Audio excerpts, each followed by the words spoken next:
Naniniwala ang chairperson ng House Committee on Good Government and Public Accountability na hindi sapat ang isusumiting sinumpaang salaysay ni Vice President Sara Duterte kaugnay ng issue ng paggastos nito ng confidential funds.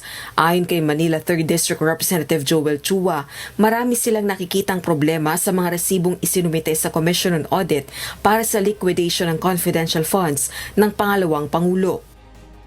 Dahil tingin namin yung sworn affidavit is not enough.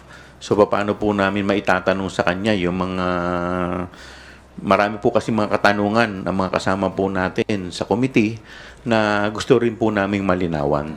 Gayunman, hindi dumadalo sa pagdinig ng House panel si VP Duterte upang sagutin at ipaliwanag ang issue.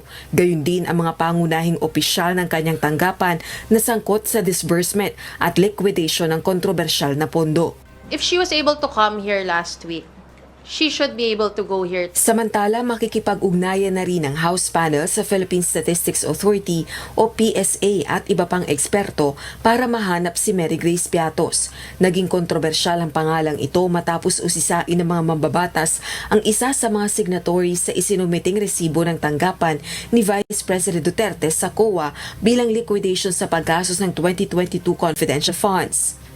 Tinitingnan pa namin yung ibang mga pangalan. Baka mamaya meron pang mga binabanggit ninyo. So at least isang pasadahan na lang. On top of that, kinukonsider na rin po namin yung mga penmanship para ma-submit sa mga expert witness. Ngayong araw ang muling pagdinig ng komite sa paggastos ng confidential funds ng OVP at ng Department of Education sa ilalim ng termino ni VP Duterte.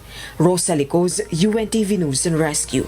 Diyos ang aming sandigan, serbisyo publiko ang aming pinahahalagahan.